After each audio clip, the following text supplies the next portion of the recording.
Well, we're mostly finished with the Mos Eisley case. We've just got a few Cantina patrons and this landspeeder to go.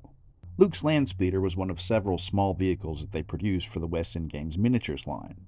Now, it included an opaque metal stand, an opaque metal windshield, three possible drivers, and even a blaster cannon which could fit into this hole on the hood. But after owning the Kenner landspeeder since I was 8 or 9 years old with its clear windshield, having an opaque windshield kind of felt like a step backwards.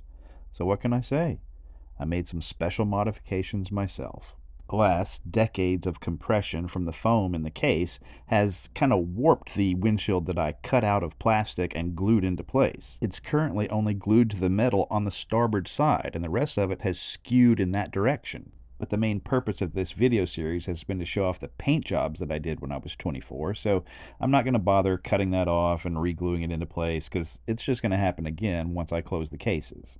I vaguely remember painting this base sand tone and then attempting to put everything together, but I just felt it kept it too high off the tabletop. My idea was to cut another piece of scrap plastic, something thicker, that was in a weird U shape. I don't remember what I cut it from, but it has badly yellowed over time and actually kind of now resembles the famous force field effect from before the special editions, also known as Vaseline on the lens. Here's a nice close-up of the port side, and even though I was keeping this as Luke's landspeeder, I did go ahead and paint all three of the drivers. They included one for Luke, one strongly resembled a Ralph McQuarrie sketch, and the third was an Imperial, very similar to an ATSC driver in most respects. I suspect he's the one that would have had the blaster cannon mounted to the hood. But did you catch the mistake they made? All three of them are designed to sit on the port side, but a landspeeder is driven from the starboard side. This is actually one of my pet peeves. I see quite a few people put their Kenner figures in the wrong positions. They'll have Ben driving into Mos Eisley. I think it's because an American audience is used to having the steering wheel on the left-hand side, the port side. But the landspeeder prop itself was built on a Reliant Bond Bug, a three-wheeled UK car with the steering wheel on the right, the starboard side. And here's a weird historical footnote. In 1978, 1 year after Star Wars, Mark Hamill starred in a movie called Corvette Summer, in which his customized right-hand steering Corvette is stolen and he goes on a quest to recover it. The movie poster says, "Mark Hamill, who you loved in Star Wars, and Annie Potts, who you will never forget."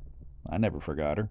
So even though Mark Hamill drove two British-style steering vehicles a year apart in two of his movies, Kenner got it wrong when they made the die-cast landspeeder, with its permanently attached figures of Luke and 3PO. They put Luke on the steering wheel side, even though in that scene in the movie, 3PO is the one driving. And I've got some more stuff I can say here regarding my Whoever Dies in Those Toys Wins movie, but I'm going to spin that off into a separate video. Let's get back to the miniatures.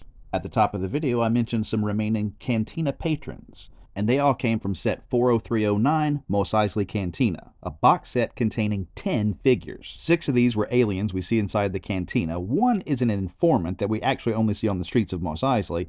2 were the band members, and 1 was the bartender. This set was how I first imprinted on the bartender's name as being Cedo Partu, though he was later renamed Wooer.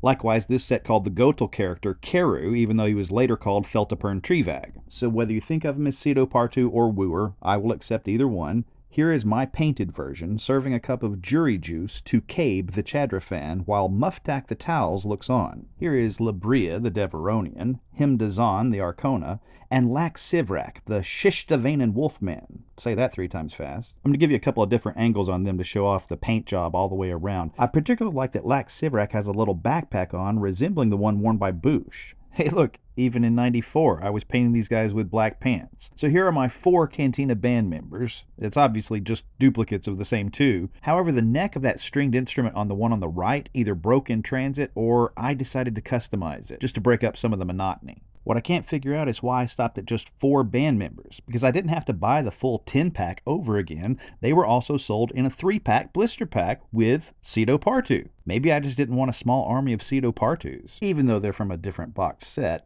The Mos Eisley Cantina is where we're introduced to Han and Chewbacca, so I keep them in this case as well. Here's a reverse angle so you can check out the Corellian blood stripe on Han's pants. But wait, there's more. I ran out of space in the Mos Eisley case, so these 4 Sand Troopers are actually kept in the Jabba's Palace case. But you really have to have them out to properly show off the Garinden figure, aka long snoot. I even tried to give the sand troopers a dewback by cutting the spiny ridge off of the back of a plastic lizard toy and repainting it. Don't know how successful I was, since they can't even ride it anyway. I'm more proud of this scaled down version of the Sears Cantina playset that I gave to these figures. But that was mostly the work of the kind lady at Harold Quickprint. So here are all of my Cantina denizens, including the 3 from the Ron Cobb video that I did previously.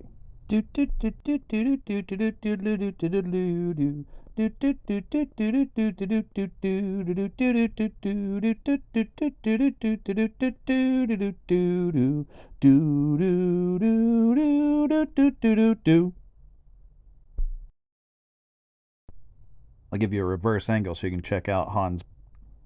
I'm going to give you a reverse angel.